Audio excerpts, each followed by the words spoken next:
first quarter of the 2nd century BCE, and we have just, whoa, what's that? That's the wrong slide. That's where we want to be. Okay, and we've been at the site of Marissa, an Idumean site. Idumea is the southern region that whose name derives from the biblical kingdom of Edom. And the Edomites came up here in the very last waning days of the Iron Age. They moved up in the population vacuum that was created by the Babylonian deportations of Philistia and Judah, and settled down in this region.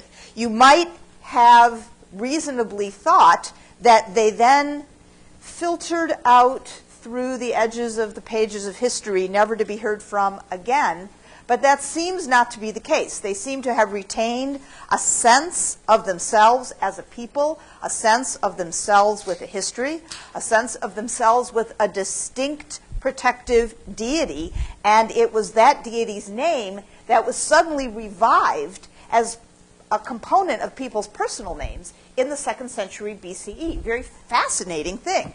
So that deity, Kos, we find in the Sidonian tomb at Marissa, Kos Natanos, who is the nephew of Sesmios and a relative also of Epiphanes, the leader of the Sidonian colony at Marissa, as we know from the inscription over one of the chambers of this tomb.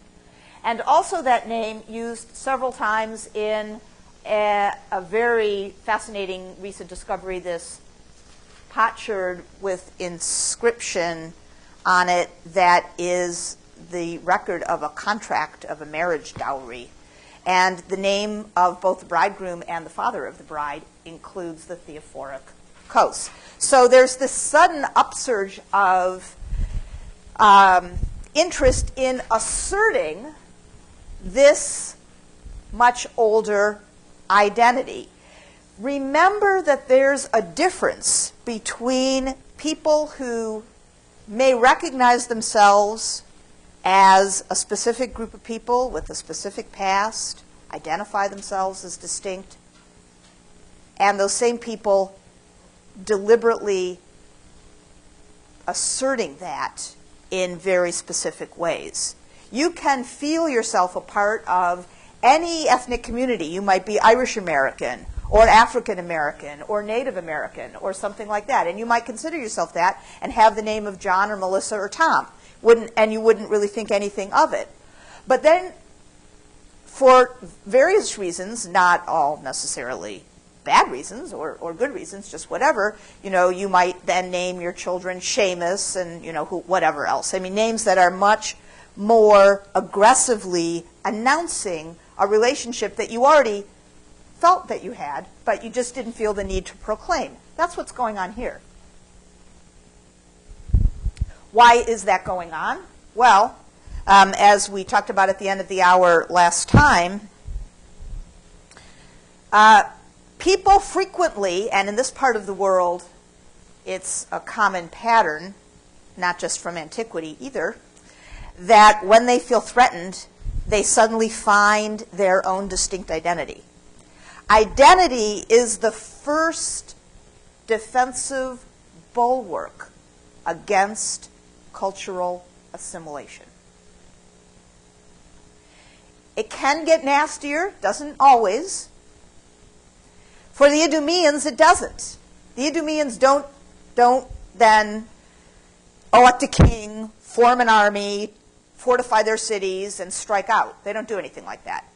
They just start kind of announcing their own, or some people do anyway, announcing themselves through their own history. And the timing of this is so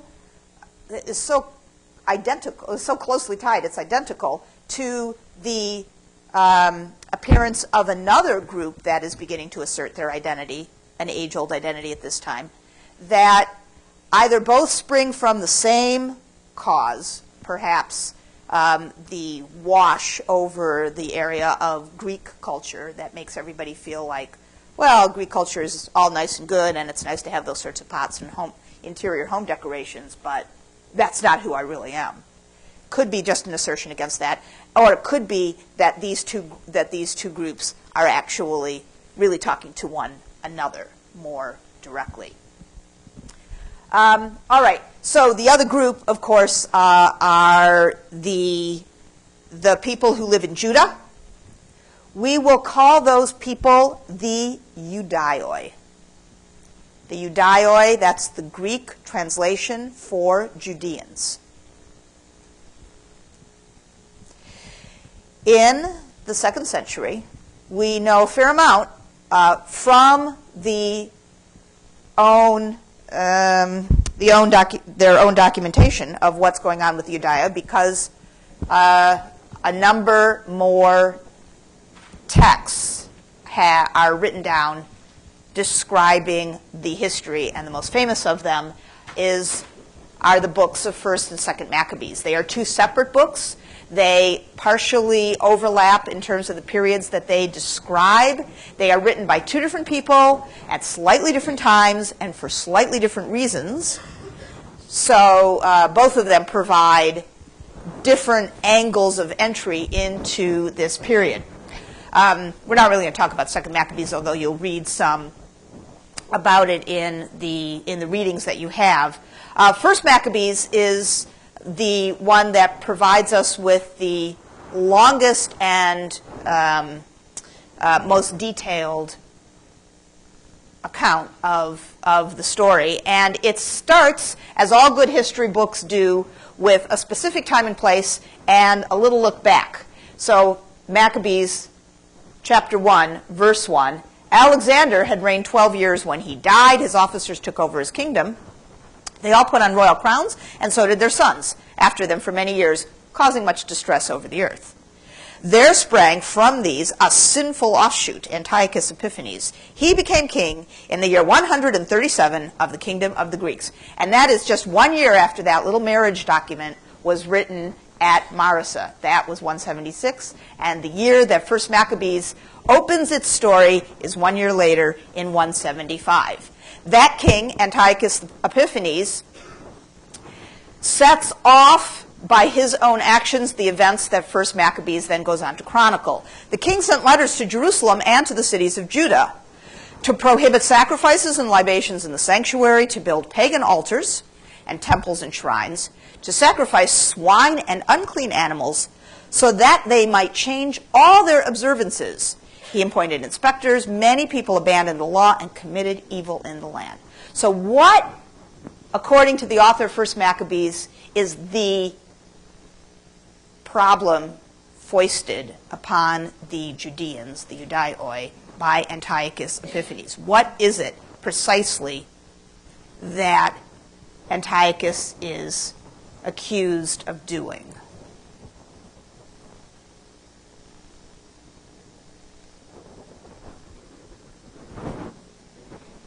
Bringing in Greek religion, and what's the problem with that? Why is that a problem? It's not Judean religion, so what's the problem with that? What's the charge? They're not being allowed to practice their religion. And that is evil and wicked. What does this remind you of?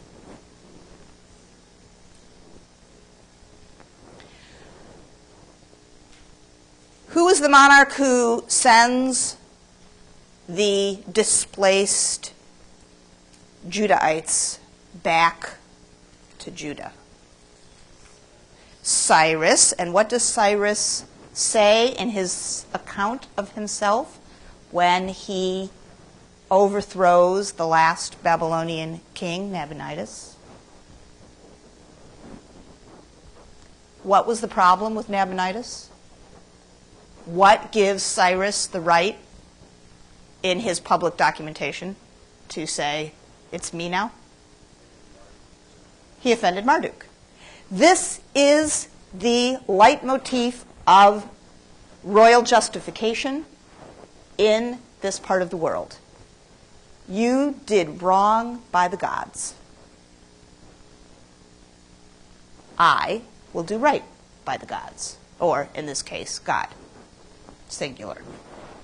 And that is exactly how the author of 1 Maccabees couches this. So the king was going to force the Judaioi to betray their God. And in those days, about 175, Mattathias, son of John, son of Simon, Simeon, a priest of the family of Joarib, left Jerusalem and settled in Modi'in. That's the beginning of Book 2 of 1 Maccabees. That is the story. Now, you have an article in your course pack by Seth Schwartz on the background and the ideology of this family, the Hasmonean family, which is this family, the family of Mattathias. And you will read their cogent arguments why this is almost certainly impossible. It is almost certainly impossible that Mattathias actually originally lived in Jerusalem and just at this moment in 175 moves to the small town of Modi'in in the hills just north and west of the city of Jerusalem. Mattathias, according to the text of 1 Maccabees, had 5 sons: John, Simon, Judah, Eleazar, and Jonathan.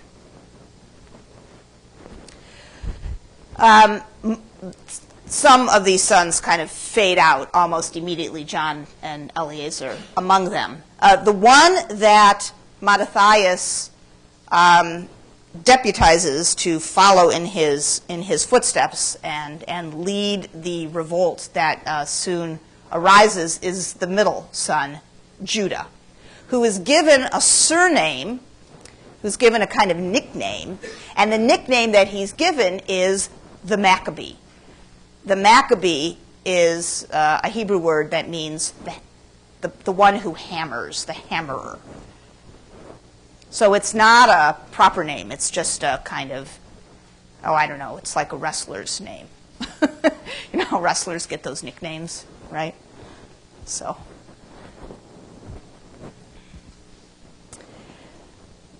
Judah rallies people. I am now really telling you what the text of 1 Maccabees says. We have no archaeological evidence for this sort of thing. Judah rallies people, and they fight and they attack, first of all, especially Jerusalem, because it was in the temple of Jerusalem, in the temple of the Judeans, that Antiochus Epiphanes had introduced the cults of other deities. He didn't destroy or dismantle or disallow the cult that was already there. He just added to it. This was the way of Greek deities, who are very, they share. Most Greek cult sites, it's very simple to add the observance of another deity, provide votives for another deity, give libations, make sacrifices. The deities are all real friendly that way in the Greek pantheon, and nobody thinks anything of it. And that's what Antiochus Epiphanes does here. You've got this great temple in Jerusalem, and there's no reason why this temple shouldn't accommodate all the deities around, and that would include Zeus, for example, and others. And so other deities, the worship of other deities, were introduced into the temple. But of course, by doing that, it made the temple completely impossible to use for the worship of Yahweh, who is, in his own words, according to the Hebrew Bible, a jealous God who doesn't share and doesn't want anybody else in his temple.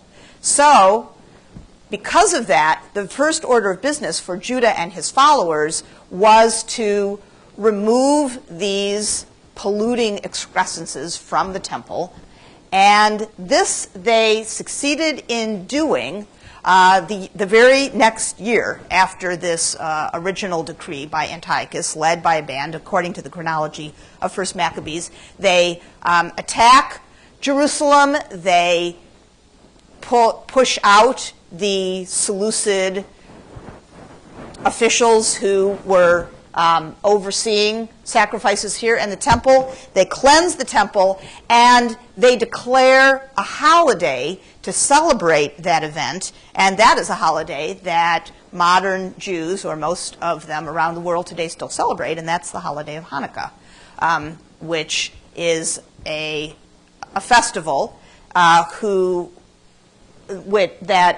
celebrates the cleansing of the temple by Judah Maccabee and his followers in actually 163 BC. Over the next few decades, there's a lot of back and forth and in and out experienced by the Maccabees. There are successful battles, there are Seleucid counterattacks, there is desertion by many people of the Hasmoneans, who sometimes are there because of the books that are written about them are just called the Maccabees. So I'll use those two names interchangeably. So I say Maccabees, I don't just mean Judah. Judah actually dies in battle in the year 160. He dies in a battle with the Seleucids, and his brother Jonathan takes his place, the youngest of the brothers, Jonathan. In the course of the next couple of decades, though, or at least by the end of the 2nd century, this family, the Hasmonean family, solidifies their hold over Jerusalem.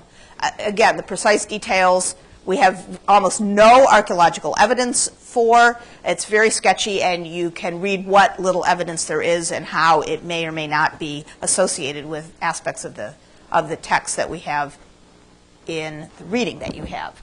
But by probably the end of the 2nd century, Jerusalem, as a settled place, as opposed to just the spot of the temple, was expanded out and fortified as far west as this part of the city, which is called the Citadel. So the area of the Temple Mount and the City of David, which had been the only spots for the returnees from Babylon under Ezra and then Nehemiah, and then the upper city here, which was fortified then in the 5th century, at least as far as the broad wall by Nehemiah, had stayed pretty small. But by the in the 2nd century, the population was sufficiently large that this area out here needed to be fortified as well. And this area right here, the Citadel, which you now see in a kind of aerial view, has been a bulwark of Jerusalem's defenses for millennia. This was, in fact, the entry point for General Allenby and his forces in the middle of the 20th century.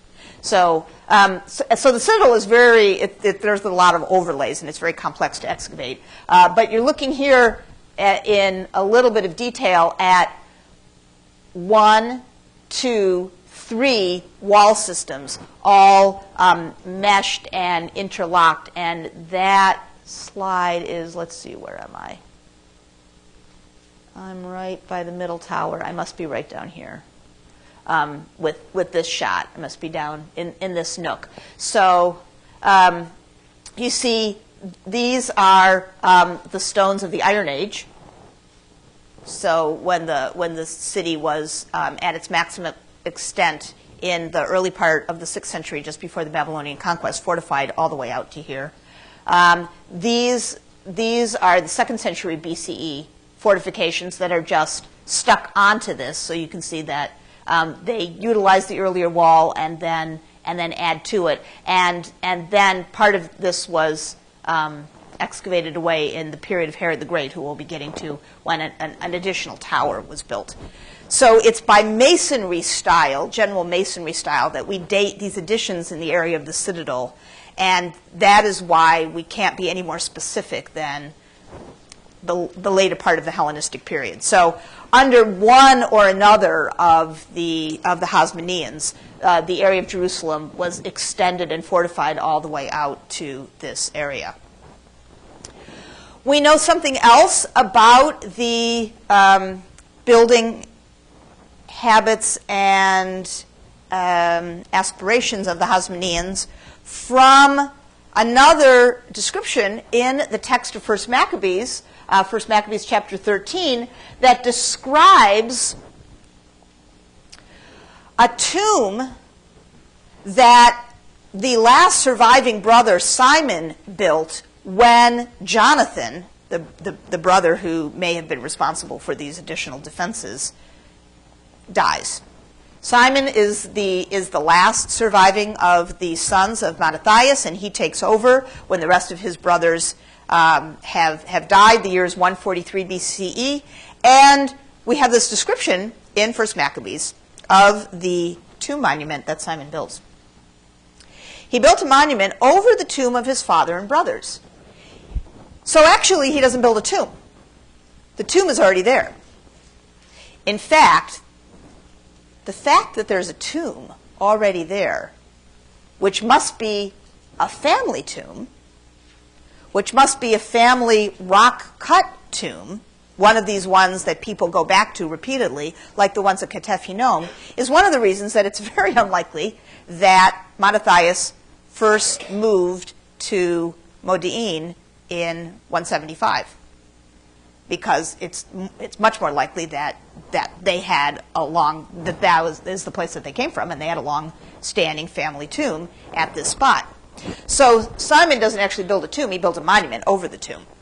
He made it high so that it might be seen with polished stone at the front and back. He erected 7 pyramids for his father and mother and 4 brothers. Do the math.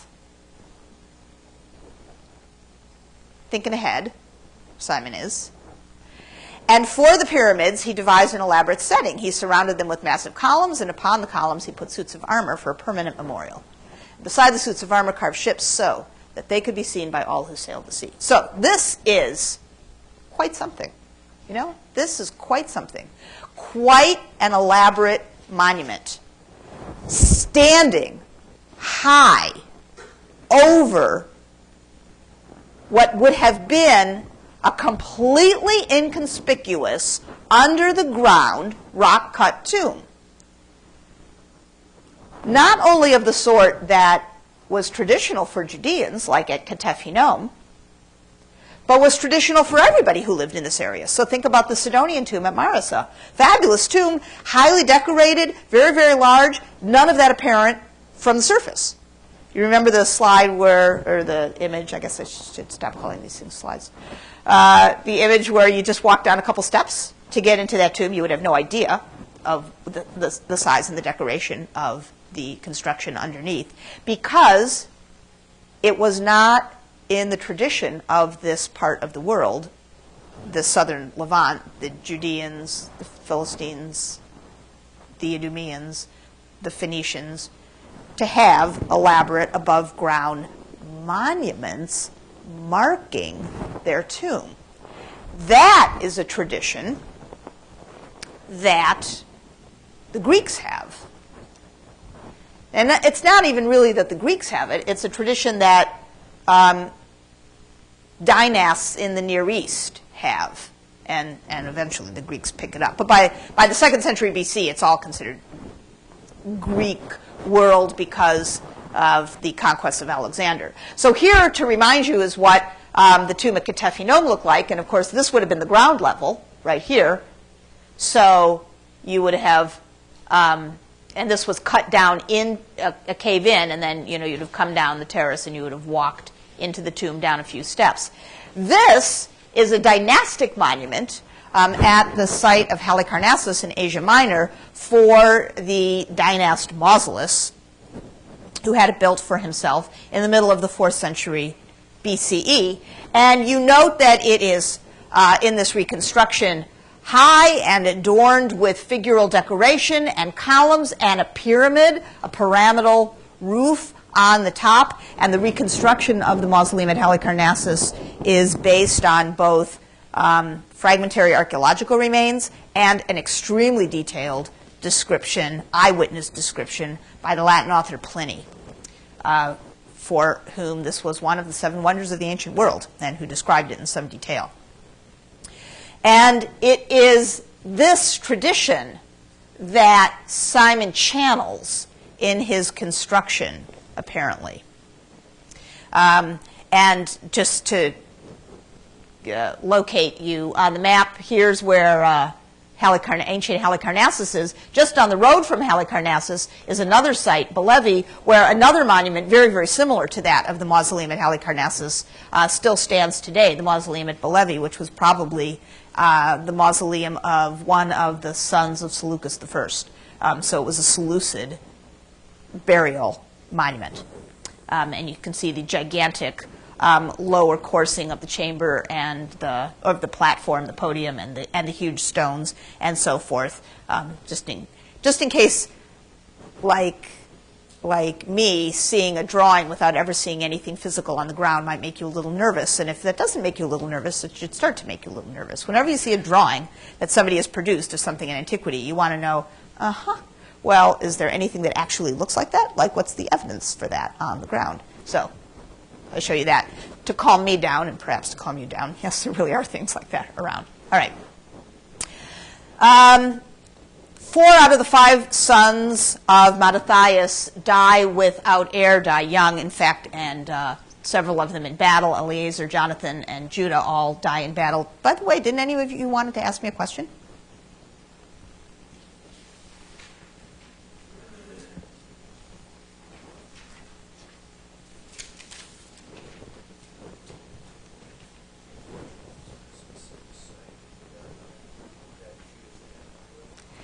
Is there a specific site? No. Well, I mean, Modine or Judah, but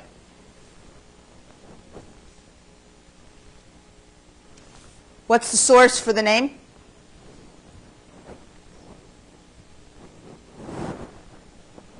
Book of Maccabees. Modine, you could say, I guess.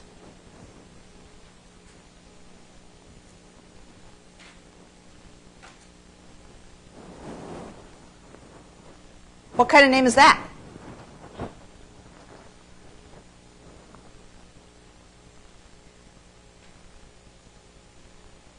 You really all are not just like looking down at your papers because you can't figure out the answer to this, are you?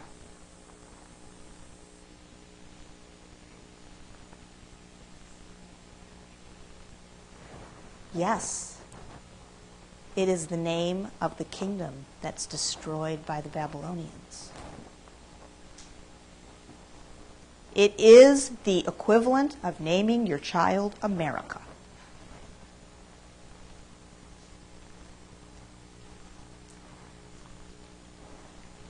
It's not a coincidence. It's not an accident. And it's certainly not casual.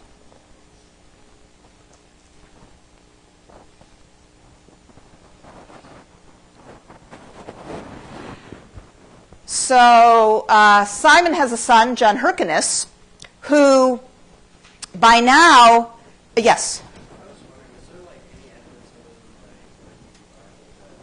Judah, because you make a great story to have, like that America defended America or something like that. Is there any other evidence? Meaning, I mean, we have actually 4 biblical books, because there's First Maccabees, Second Maccabees, Third Maccabees, and Fourth Maccabees, which are all separate individual books. So there's 4 written sources, 2 of which derive from the same century that this guy lived. We have citations in a later compilation of sources, some of the citations of which go back to this period. So, in other words, we have multiple written attestations, multiple people who wrote down about this family, including the name of this person. If you're asking if we've got something outside of that, something physical, for example, with his name on it, we don't. But, you know, in the same way that I don't know that we have something like that about Christopher Columbus. But we have a lot of contemporary documentation with his name.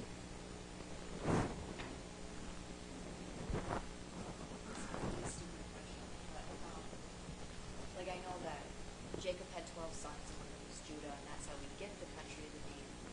But I always thought that they continued naming their kids the names that they had. Like, Who continued naming whose kids the name that who had? Sorry. way too many indefinite pronouns. 12 sons, and you know that Joseph comes up again, and you hear, you know, there's other... Oh, you mean you thought those were the only names? No, I know there's more names, but they probably reused them. So Judah, I wonder if does that continue to be used throughout the centuries? It's not just like 500 years later, the name pops up again, and that's really interesting. There are other versions of, there are close versions of a lot of the names with the letters Yud, He, Daled. I mean, Judah is a transposed version of Yehud, right? Yehud is Aramaic. Judah is Hebrew. So one of the problems here is that the languages, the Semitic language systems, not that I want to get into this in a lot of detail, but the Semitic language systems are consonantal. They don't have vowels. So they are vocalized. The different languages are vocalized in different ways. So Judah and Yehud are the same name. One's Hebrew and one's Aramaic. They have the same core letters, Yud, He, Daled, or Y, H, D.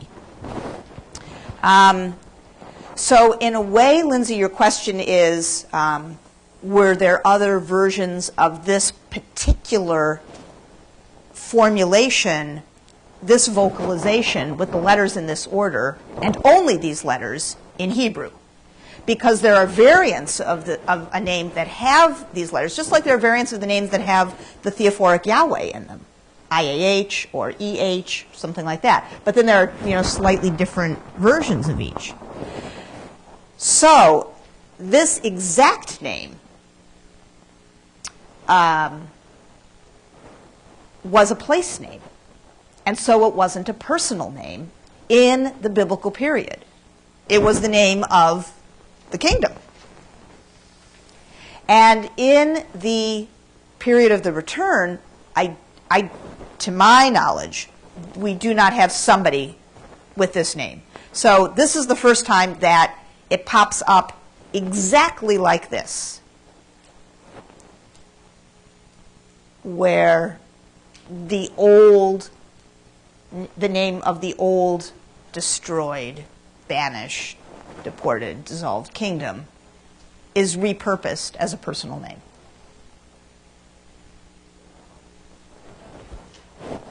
Yehonatan, that's an old name. No, it's on our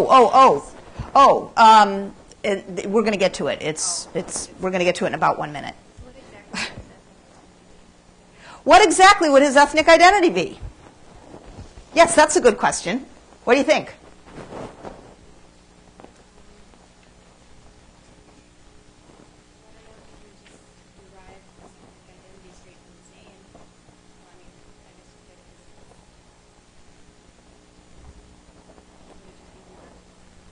Well, we have been calling the people who live here Judaioi because they are, in the literal sense, a Judaios is a person who comes from Judea, and that is the Greek version of Yehud.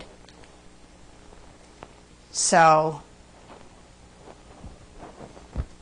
I don't know if you would say that that's an ethnic identity, although when we called people Judahite or Israelite, we call that an ethnic identity. But really, it's a geographical locale. But if you gave the example of it being the same thing as somebody naming their kid America, wouldn't that create an extreme ethnic identity? Yes, you could make that argument. that with the name of Judah, we are asserting, in fact, now that Judah, this place, this region provides me with my identity. This locale, 40 miles north-south, 18 miles east-west, this tiny little nub with Jerusalem at its heart, if not its geographic center. That is the place. And what is that place? That is the place that had been the beginning of the United Monarchy. That is the place that was the kingdom, the southern kingdom, about which much of the Hebrew Bible devotes itself to. So it is you could say that the ethnic identity is very deliberately geographic. It can't be separated from it, and in fact, it is wholly informed by it. So, the people who were living in this area at this time still consider this region Judah, or did they have like another name for it after that? Well, no, it's Judah. It's still Judah to them, so. Well, it's not Judah because that's Hebrew. It's Yehud. I don't, now that I think about it, I'm not sure that I know if we've got a group name for it in the 2nd century BC that comes from them. Like something on a coin, for example, or something.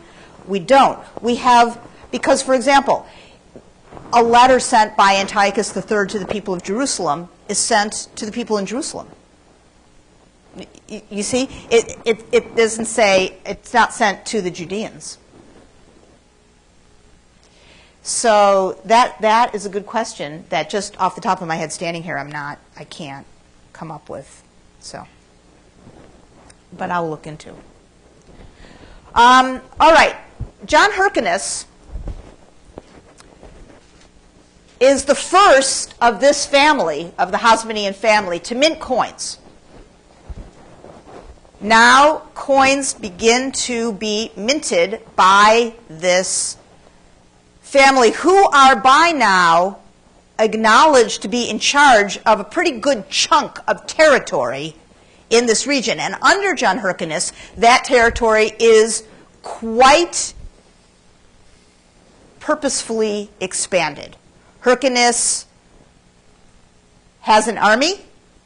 He takes Samaria and the northern hill country. He takes Idumea and the area of Philistia, with the exception of a couple cities on the coast that hold on to their independence, like Ashkelon. He enlarges the borders of the Hasmonean, by now it's reasonable to call it a kingdom, as far north as Carmel, as far south as the area around Beersheba.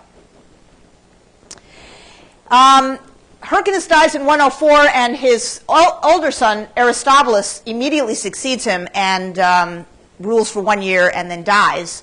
Aristobulus is 104 to 103, and is succeeded by the younger brother, Hyrcanus' younger son, Alexander Geneious. Alexander Geneious does a lot more conquering. He conquers areas of ancient Gaulanitis, the modern-day Golan Heights. He solidifies the Hasmonean hold over Galilee. He campaigns across the Jordan into Transjordan. He campaigns up into Phoenicia. As far north as Tyre, he's not successful. He has to give it up, but he tries. So he really moves around. He mints a lot of coins. We have thousands of coins of this guy. Here's what one of them looks like. Well, a lot of them look like this. On one side is a 1, 2, 3, 4, 5, 6, 7, 7-pointed star, and in the interstices of the star, just so over magnified here that you can't make them out anymore, are Hebrew letters. And the Hebrew letters spell Melech Yonatan. King Jonathan. And on the other side of the coin is an anchor, which was a symbol of the Seleucid dynasty. The Seleucid dynasty had as one of their royal emblemata anchors. And the inscription surrounds the anchor in Greek. Alexandrou Basileus, of King Alexander. One man, one coin, two names, and two languages.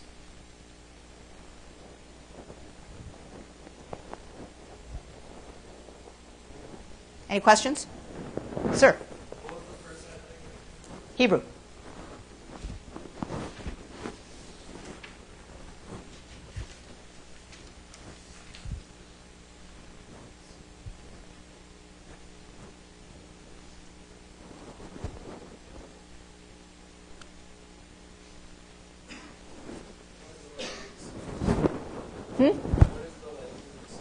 What is the language and source? What is the language and source?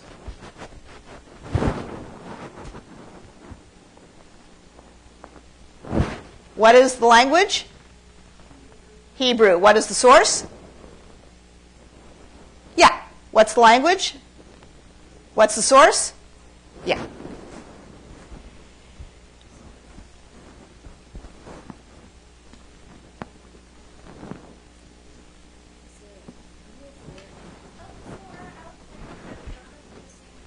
Yes, they are. Yes, they are.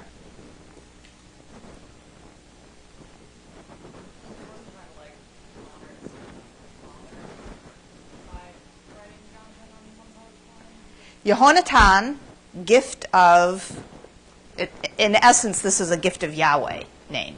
It's an old name. There were biblical kings of Judah with this name, or variations of it.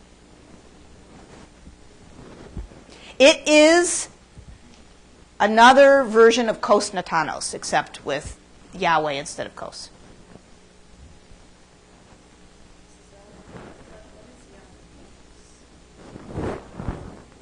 Oh, Yanai, Alexander Geneious. Yeah, I don't know. I don't know where that comes from. I got to check on that. It's possible. It's possible that it's a Hellenized form of Yehonatan. Yeah, that's a good idea, and you could be right. I'll try to remember to look into it and report back. Sir? All over the country. 6,000 at one site in the north. There are just thousands of them. They're all over the place.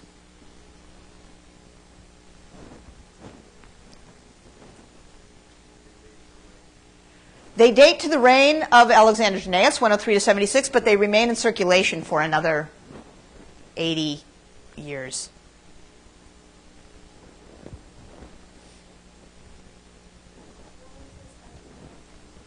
Well, isn't that the $64,000 question? What's his ethnic identity?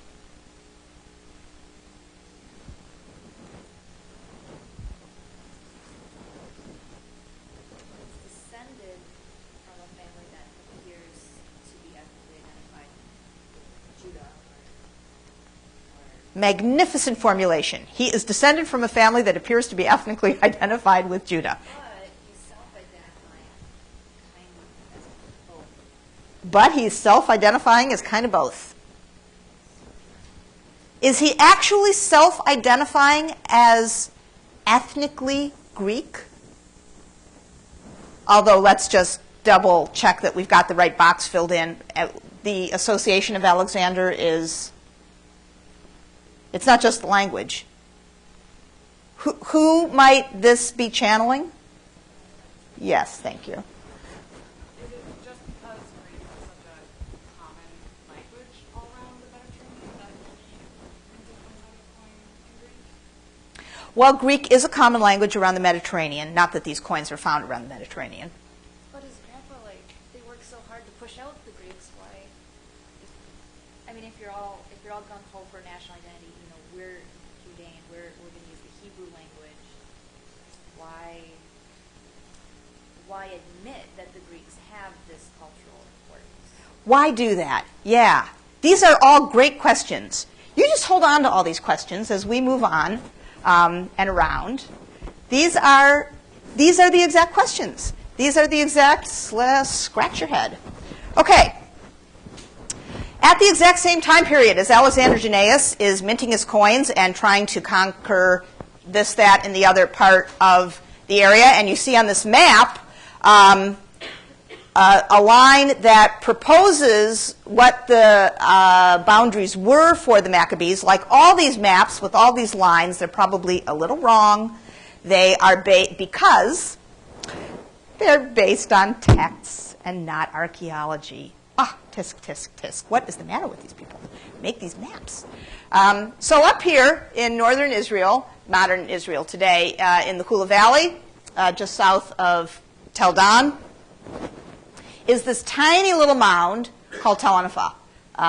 It's north of the Sea of Galilee and along the area of the Jordan River. Here are the hills of the Golan Heights.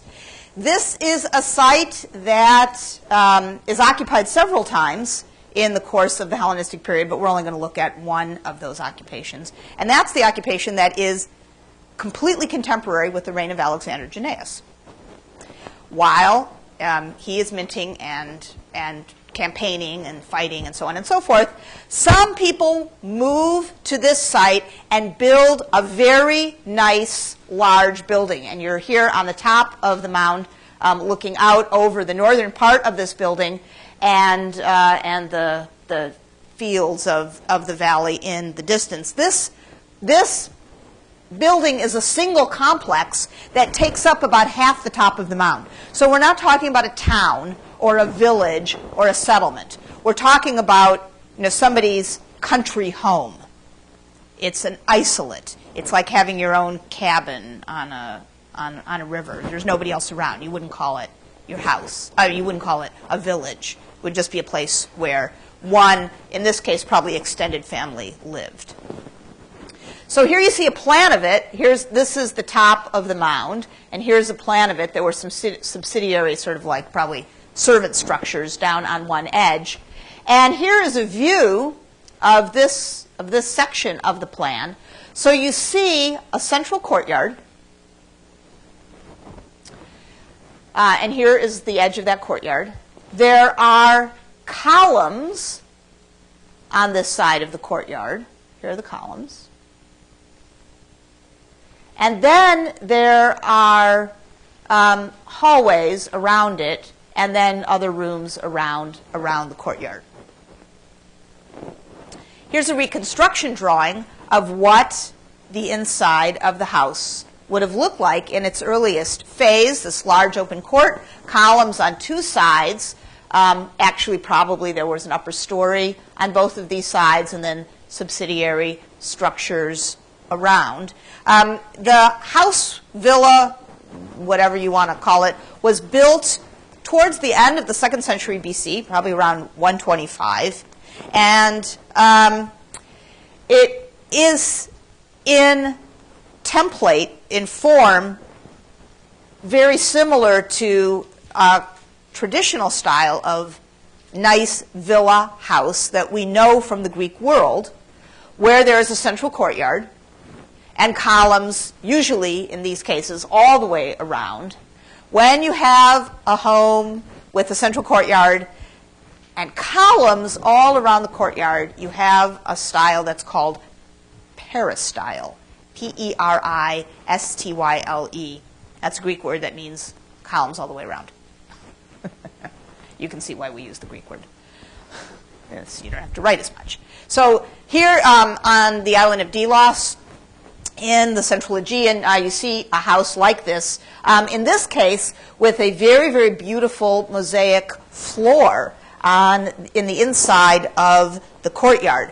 At Tel Anafah, this villa must have been more like a working villa and not a completely luxurious place, because rather than having a beautiful large mosaic floor on the inside of the courtyard was in the second phase of its construction, so around 100 BC, paved over with just great big slabs of local basalt stone. Here are the columns that are on the other side of the courtyard. So the plan is like a peristyle courtyard, although there's, instead of it being para, there's just columns on two sides. But inside the center, this must have been an area where the people who lived here worked and did stuff. There were mosaic floors at Tel Anfa, most conspicuously in the central room of a three-room complex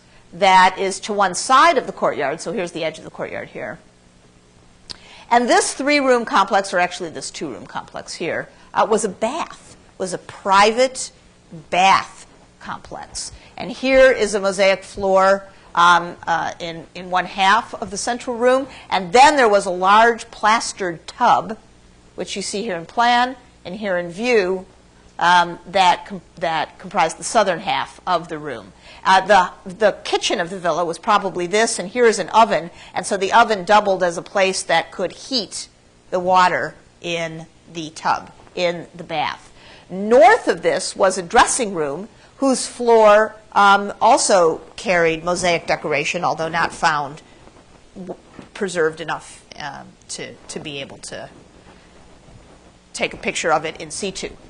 The people who lived here had a very nice life with a fondness for luxury and a complete acceptance of Hellenistic or Greek, whatever you want to call it, Mediterranean probably is the best word, cultural effects and styles.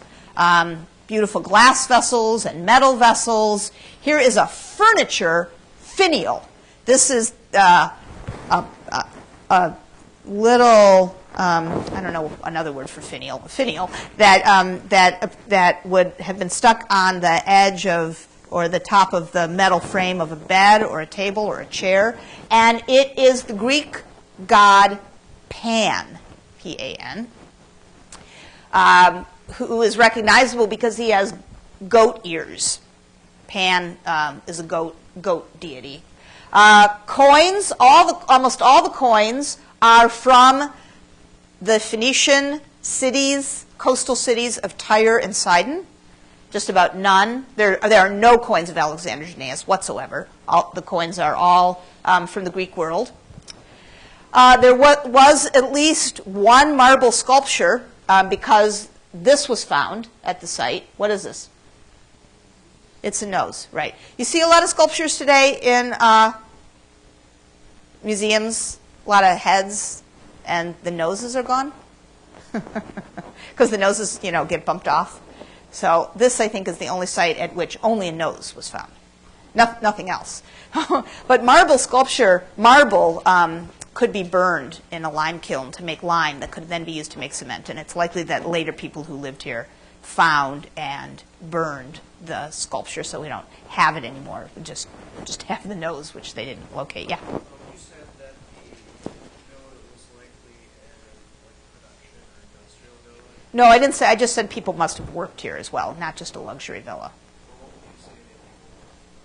I don't mean that they were producing anything in a factory-like way. I just mean, they ground their own grain, they made their own cloth.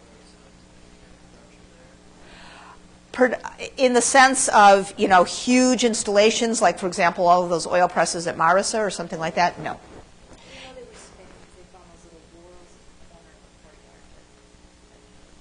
That's right. I mean, but that can be what you need to do for your own household. Like a house could have a sewing machine. You would have tools in your house. You would have a sewing machine. It doesn't mean that you're producing stuff for outside use, but it means that you're producing the stuff that you need to live, like a farmhouse.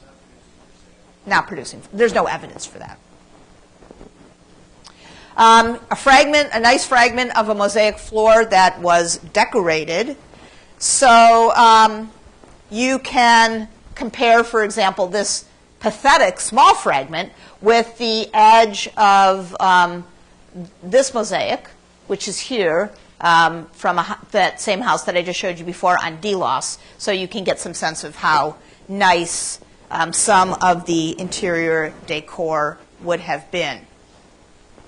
This house on Delos, which is, of course, in Greece, had this interior mosaic, and the foyer, the way that you walked yourself into the house, had this figure in the foyer. Who's this?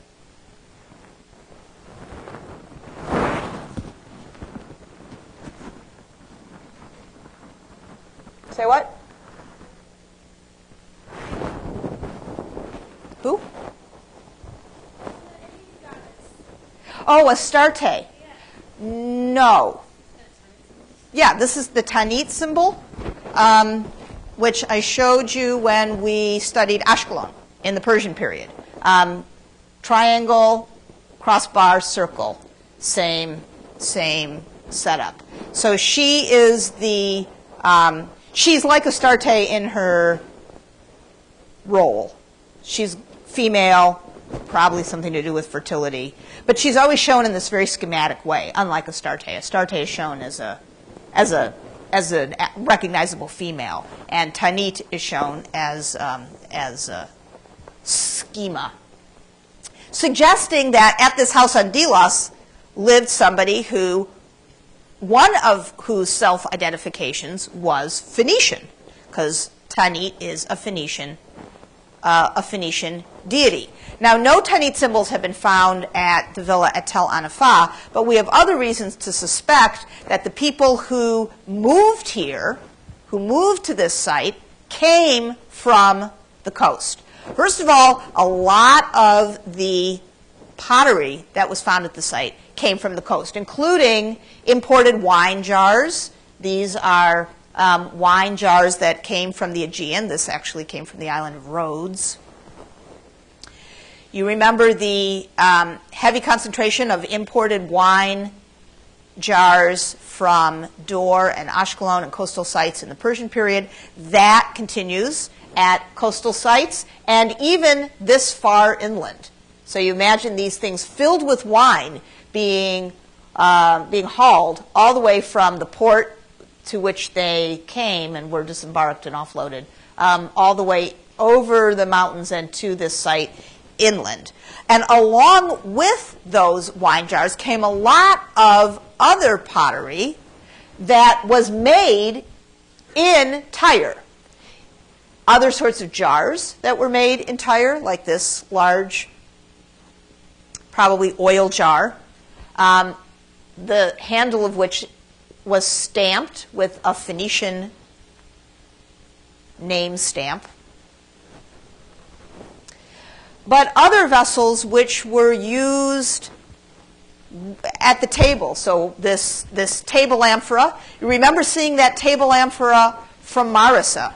It too was locally made, but it was decorated in a Greek style. It had painting on it, and the form of it was Greek. This is a vessel that had the exact same function, but it was made here in Tyre, and it does not carry any sort of Greek-style decoration.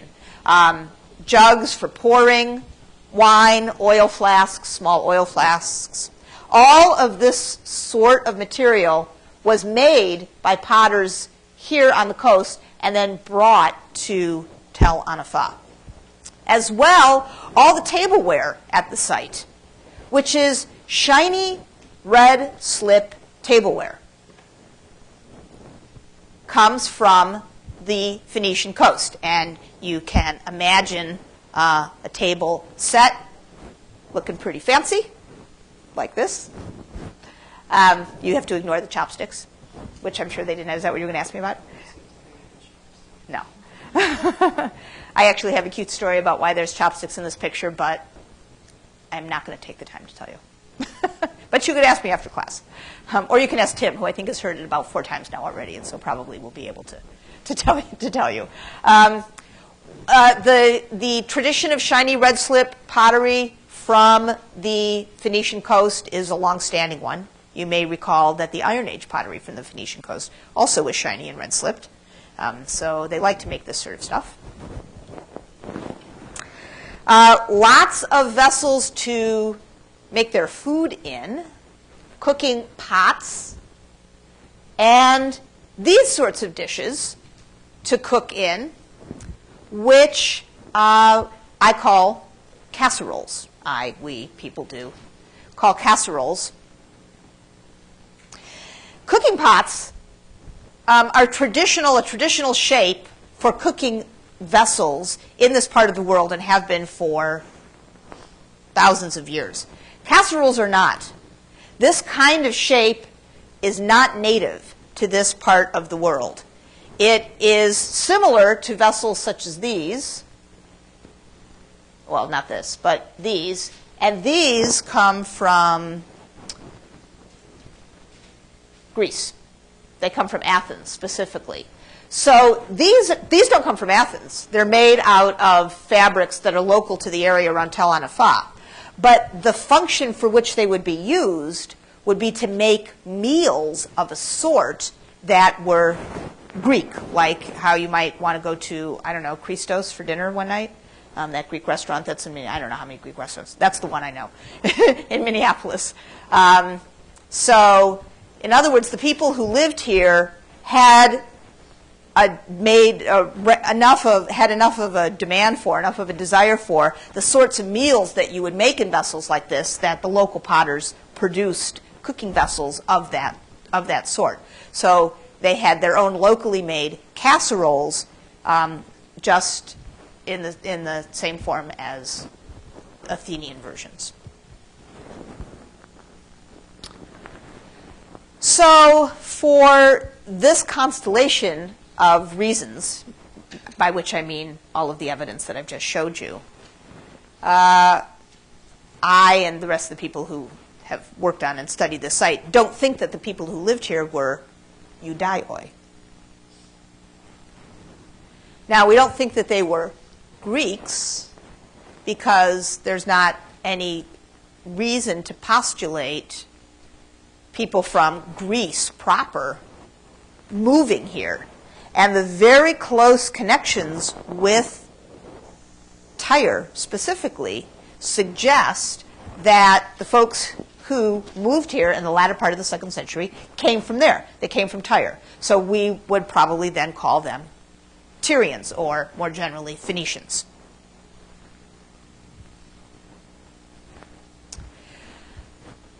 Just north of Tel Anfa, in the foothills of the big mountain that's at the northern end of the valley in which sits the site, so I don't know, about a 2-hour walk from the site. That is, it's not next door, but it's not all that far away, is a small rural sanctuary to the Greek god Pan. The modern name of the site is Banias, B-A-N-I-A-S, and that is an Arabic version of its ancient Roman name, which was Paneas, and its ancient Roman name is based on the city that developed here in a later period, and we'll get back to it. We'll return to it. That was named after this original Hellenistic period rural shrine. The rural shrine grows up in this, or is established here probably by the Ptolemies in the 3rd century BC. The locale is a good one for Pan. He's a nature-loving guy, deity-wise. He likes dramatic natural vistas. This is a pretty dramatic natural vista. You have a large mountain and a cliff face at the lower end of the mountain, an enormous natural cave, and below the cave issue forth ever-flowing, turbulent, cold water, fresh springs, which are one of the 3 spring-fed sources of the Jordan River. So this is one of the places that the Jordan River starts. And here, at this well-watered, beautiful spot, the Ptolemies likely established a little outpost of a shrine to Pan. No buildings have been found in conjunction with the Hellenistic period of the site. There was just the natural spot, the cliff face, the springs, the cave. But excavations here have uncovered a lot of pottery from the Hellenistic period, revealing that people came and worshipped, spent time, whatever you want to call it, at this spot in this period. And the pottery is all the same sorts of pottery that we know of from Hellenistic sites in the region, including Tel Anfa. Tel Anfa is not the only Hellenistic site in the Hula Valley at this time. It's just the only one that's been excavated and published. But there are a ton more which we know from surface surveys. And the kinds of ceramic finds that come from that site are the same sorts as those that come from Tel Anfa. So cooking pots, casseroles, both made out of local fabrics, red slip tableware. These are a couple of cups. The red slip tableware is imported in the sense that it's not made out of the fabric that comes from the Hula Valley, but there's no reason to suppose that people need to necessarily be coming all the way from Tyre to bring it because it was locally available already at sites. The amounts of these sorts of pottery is instructive. About just over 120 fragments of table vessels, like these cups, and almost an identical number of fragments of cooking vessels, and practically nothing else. 7 lamp fragments and 3 jar fragments. The pottery is the only indication we have for what people were doing here. What were people doing here?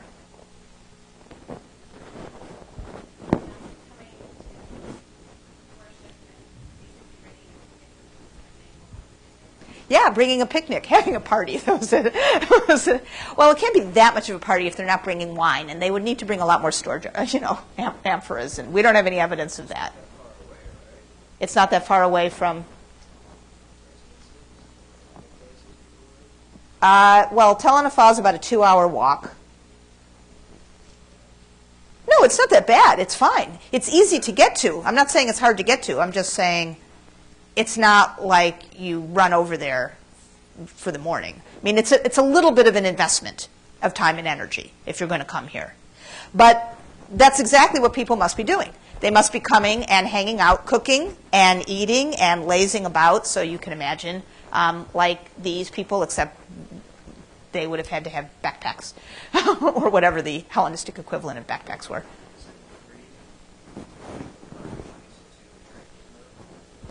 Isn't worship of Pan usually associated with drinking? And what would be your evidence for that? The best evidence that we have for the worship of Pan is, that is to say, the most extensive specific discussion of it from an ancient source is a play by the playwright Menander, who wrote in the 4th century. He wrote a play called The Discourse, latter part of the 4th century. And in that play, there is one scene where the whole crowd takes a day and goes and has a picnic and sacrifices a goat and has an incredibly great time laying around at a rural sanctuary of Pan in the hills near Attica. That's one of the scenes in the play The Discourse. So there's that. Are there any model names in the site? Well, the problem with this site, as you'll see when we get back to it in the Roman period, is there are no remains actually inside the cave. There's this big terrace that goes along here, and in every subsequent phase, time of Herod's sons, the Roman period following, and the Byzantine period, buildings are constructed along this terrace. And there are a lot of remains that are associated with the buildings. But in almost all of the contexts are all jumbled up because the terrace is very shallow. When we pull out the remains, well, the pottery you can separate out by period because it's intrinsically datable, but not the bones. So some of the bones might be from debris that came from the Hellenistic period, but there's no way to know if they're from that or from 300 years later. So that's a little too bad. How do we know it's a sanctuary to Pan? Okay, I will go backwards. The modern name is Banyas, which is the Arabic version of the Roman name Paneas. And that is a Latinized version of the Greek name Paneon. And Paneon is a name that means sanctuary of Pan. That eon ending means holy place of or sanctuary of. And that name, Paneon, we know from an ancient historical source who cites a battle as having taken place here. And so the continuity of name and the original meaning of the name as a sanctuary Pan tells us that this was a sanctuary whose original deity was Pan. A lot of other deities join in because, as I said before, the Greek gods very fine, happy to have company. So there are other deities attested. Eventually, there are even representations of Pan attested. We have sculptures of very, very fragmentary sculptures of a hand holding panpipes. It's very cute. But that's from the Roman period. Okay, so so far so good up here in the north, and I will just tell you a little bit about the site for the next 2 minutes, and then we will really start to talk about it next. This is a site right here. So we've been up here. Here is Tel Anafah, and here's the Paneon up here. Now, you see that the line of this map goes like this, but really it should probably go like this. But this site, Gamla, we know about from archaeology, obviously, but also from a record of some of the campaigns of Alexander Geneious. I told you that Alexander Geneious campaigned a lot. He was big, did a lot of conquering. And there are descriptions of his various campaigns in Galilee, and the Phoenician coast, down in the southern coastal plain, and also in this region. Alexander Geneious, according to the historian Josephus, who tells us about these campaigns, has two different approaches to how he deals with the people and the sites, the places that he conquers. One is that he destroys them. Now, that is the traditional royal hyperbole because very few of these sites are found totally destroyed. But anyway, in other words, no good, you can't survive anymore from his point of view. The other thing that he does, and this is what he does with Gamla, is he replaces the person in charge. He replaces the governor. The governor was a guy actually with a Greek name, and his name just went out of my head, so I'll try to recollect it for Thursday. He replaces him with somebody else. And that would suggest that Gamla was a site occupied by people that Alexander Geneious felt some sort of ethnic kinship to, whatever ethnic kinship you want to say that is. And let's just say, for purposes of this, Judean, a Judaios. It is probable that the people who lived here were people of that same ilk. But that's an interesting question now, isn't it? Because this is not Judea.